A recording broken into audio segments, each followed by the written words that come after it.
نحمده ونصلي على رسوله الكريم اما بعد فاعوذ باللہ من الشیطان الرجیم بسم اللہ الرحمن الرحیم رب اشرح لی صدری ویسر لی امری واحلل عقدۃ من لسانی یفقہوا قولی۔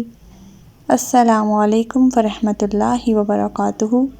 صراط مستقیم میں آپ سب کو خوش آمدید۔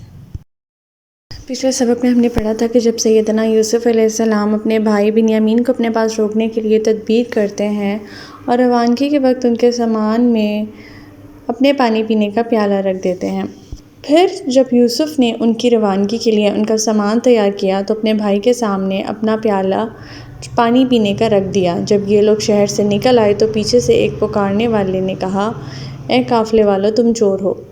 انہوں نے پکارنے والے کی طرف متوجہ ہو کر پوچھا، تمہاری کیا چیز کھو گئی ہے؟ وہ بولے، بادشاہ کا پانی پینے کا پیالہ ہمیں نہیں مل رہا، جو شخص وہ ہمیں لا کر دے گا اسے ایک بارشتر انعام ملے گا اور میں اس کا ضامن ہوں۔ وہ کہنے لگے، اللہ کی قسم، تم خوب جانتے ہو کہ ہم اس ملک میں فساد کرنے نہیں آئے، نہ ہی ہم چور ہیں۔ وہ بولے، اگر تم جھوٹے ثابت ہوئے تو اس چور کی کیا سزا ہوگی؟ برادران یوسف کہنے لگے، جس کے سامان میں وہ گمشدہ چیز پائی جائے وہی اس کا بدلہ ہے، ہم اپنے ہاں ظالموں کو ایسے ہی سزا دیتے ہیں۔ ہمارا آج کا سبق آیت نمبر 76 سے لے کر آیت نمبر 80 تک ہے، تو آج کا سبق شروع کرتے ہیں۔ بسم اللہ الرحمن الرحیم۔ فَبَدَأَ بِأَوْعِيَتِهِمْ قَبْلَ وِعَاءِ أَخِيهِ ثُمَّ اسْتَخْرَجَهَا مِنْ وِعَاءِ أَخِيهِ كَذَلِكَ كِدْنَا لِيُوسُفَ مَا كَانَ لِيَأْخُذَ أَخَاهُ فِي دِينِ الْمَلِكِ إِلَّا أَنْ يَشَاءَ اللَّهُ نَرْفَعُ دَرَجَاتٍ مَّن نَّشَاءُ وَفَوْقَ كُلِّ ذِي عِلْمٍ عَلِيمٌ۔ پھر اس ضامن نے یوسف کے بھائی بنیامین کے سامان کی تلاشی سے پہلے دوسرے بھائیوں کی سامان کی تلاشی لینا شروع کی، پھر پیالے کو اس کے بھائی کے سامان سے برآمد کر لیا۔ اس طرح ہم نے یوسف علیہ السلام کے لیے تدبیر کی۔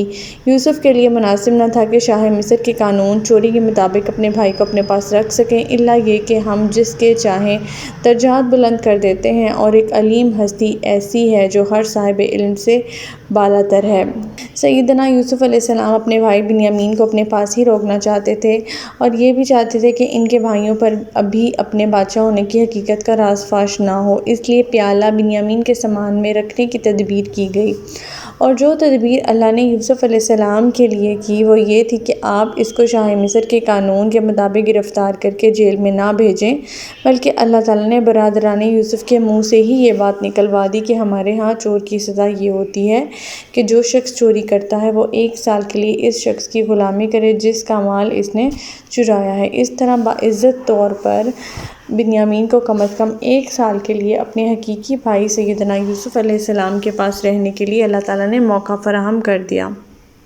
جو کچھ بھی ہوا وہ اللہ تعالیٰ کو منظور تھا۔ اللہ تعالیٰ فرما رہے ہیں کہ جس طرح یوسف علیہ السلام کو اس کے بھائیوں نے کنویں میں ڈال کر صفحہ ہستی سے غائب کرنا چاہا، اللہ تعالیٰ نے انہیں اتنا ہی اعزاز بخشا کہ اس کے بھائی اسی یوسف کے رحم و کرم کے محتاج بن گئے۔ مزید اللہ تعالیٰ یہاں یہ فرما رہے ہیں کہ اللہ تعالیٰ نے حضرت یوسف علیہ السلام کو جو علم عطا فرمایا تھا وہ یہ نہ سمجھ سکے کہ کون سی ایسی تدبیر کی جائے کہ ان کا بھائی باعزت طور پر ان کے پاس رہ سکے۔ یہ تدبیر اللہ تعالیٰ نے یوسف علیہ السلام کی خاطر پیدا کر دی کیونکہ وہ ہر صاحب علم سے بڑھ کر علیم ہستی ہے۔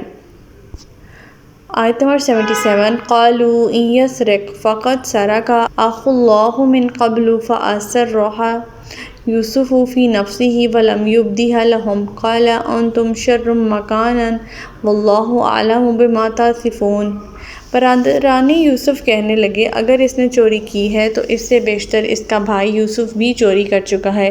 یوسف نے ان کے اس الزام کو دل میں چھپائے رکھا اور ان پر کچھ ظاہر نہ ہونے دیا، اور زیر لب کہنے لگے، تم بہت ہی برے لوگ ہو، یہ جو کچھ تم بیان کر رہے ہو اللہ اسے خوب جانتا ہے۔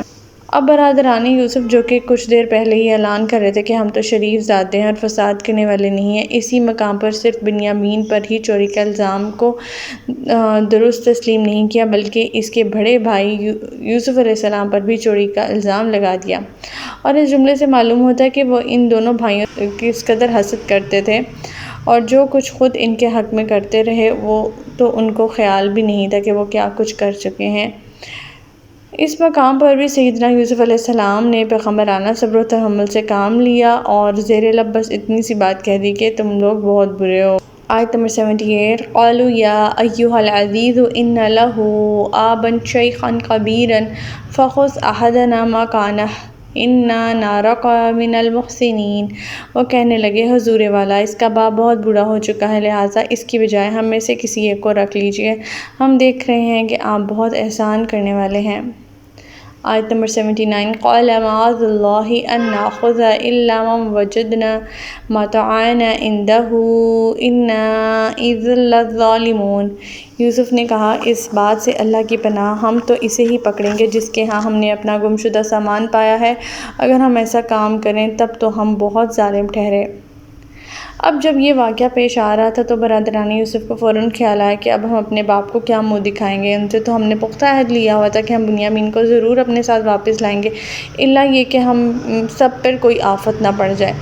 اب اگر یہ 10 بھائی باپ کے پاس جاتے ہیں، صرف بنیامین نہیں جاتا، تو اس سے زیادہ ان کے جھوٹ اور مکر و فریب کا اور کیا ہی ثبوت ہو سکتا ہے۔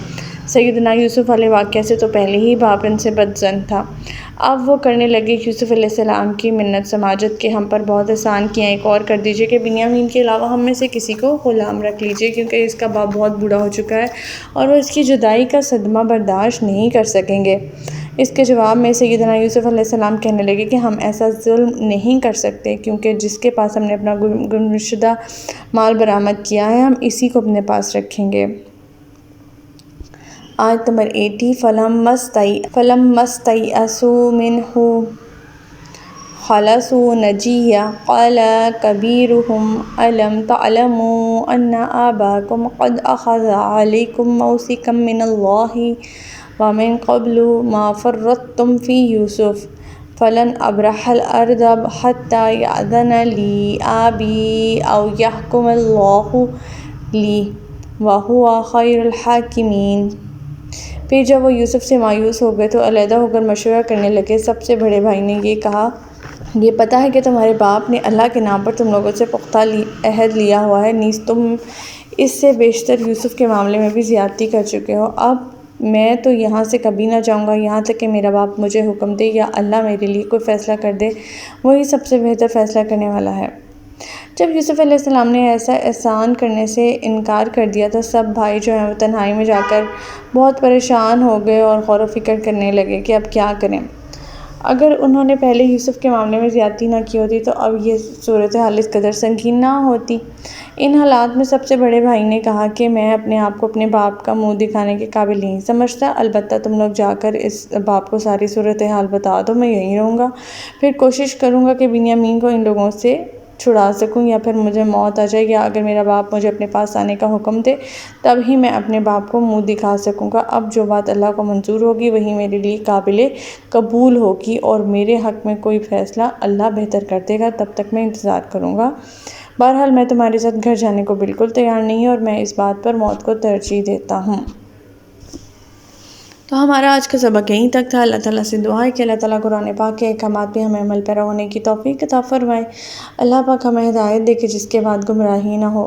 ربنا لا تزغ قلوبنا بعد إذ هديتنا وهب لنا من لدنك رحمة إنك أنت الوهاب سبحانك اللهم وبحمدك نشهد أن لا إله إلا أنت أستغفرك وأتوب إليك۔ السلام علیکم ورحمۃ اللہ وبرکاتہ۔